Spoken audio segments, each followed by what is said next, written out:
السلام عليكم حبيباتي، واش راكم يا الغاليات؟ واش راكم يا الزينات؟ ان شاء الله كامل تكونوا بخير وتكونوا على خير. قبل ما نبدا الفيديو تاعي ما ننساش نشكر كل البنات اللي دخلوا لقناتي ونقول لهم مرحبا بكم، بالاخص اللي جاوا من قناتي الاولى كويزين ايمان دي زاد اللي مهتمه بالريجيم والاكل الصحي، وبنات بزاف راهم يتبعوا فيا في قناتي الاولى، وان شاء الله تعجبكم تروحوا للقناة الأولى. بالنسبة لقناتي هذه إن شاء الله مهتمة بالطبخ الجزائري، إن شاء الله يعجبكم بكل يعني الوصفات السهلة والبسيطة يعني واش نقول لكم وصفات البسيطة خلاص راح نديرها لكم إن شاء الله في القناة هذه. اليوم حبيت ندير لكم لوبيا مونجتو كما تشوفوا فيها بالبطاطا، هذا مكان يعني بدون لحوم بدون دجاج بدون أي حاجة. أول حاجة تروحي ديريها تجيبي هنا حوالي 3 ملاعق تاع الزيت أو 4، هذه هنا شوية تحب الزيت صراحةً. تحطي اللوبيا تاعك بعد ما غسلتيها وقطعتيها نورمال، ديريها على النار حتى تشوفيها تقلات لك مليح، يعني دات هذا ذبالت شويه في هذيك الزيت. من بعد ديري البصل والثوم كيما راك تشوفي،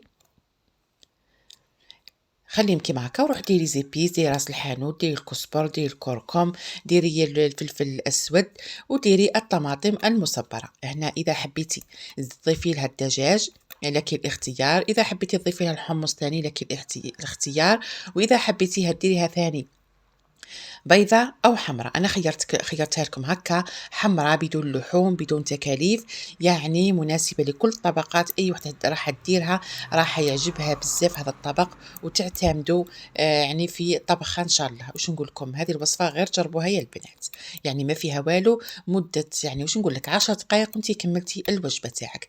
هنا بعد ما قليتها مليح درت لها الماء، وما تكثريش الماء بزاف، يعني كمية قليلة حوالي كيما نقولوا نص لتر تاع ماء. اقفلي عليها وخليها طيب وما تغفليش عليها بزاف، 10 دقائق تكون طابت. جيبي البطاطا تاعك عادي ديريها كي الفريت عادي، روحي قليها في مقلاة وقليها عاديه. واش نقول لكم يا البنات، يعني هذه الوصفات هذو الساهلين ان شاء الله راح نديرهم لكم دائما. وبغيت نقول للبنات اللي مازال ما دخلتش قناتي الاولى تدخل قناه كويزين ايمان دي زاد، مهتمه ان شاء الله بالريجيم والاكل الصحي. ان شاء الله نخليها لكم في صندوق الوصف. ومن بعد انا في الاخر بعد ما طابت لي درت لها كعبه تاع جامبو، واني بما انه ما درتهاش بالدجاج، ودرت لها هذيك البطاطا اللي اقليتها. شوفوا هنا الطبق تاعنا كيفاه جا. تحبي حتى تجمريها على هكا زيت تخليها تنشف، خلاص انا خليتها هكا بشويه تاع مرق اللي يحبوا التغماس، وتحطيها تسربيها بهذا الشكل. واش نقول لكم وصفه تستحق التجربه، جربوها يا البنات.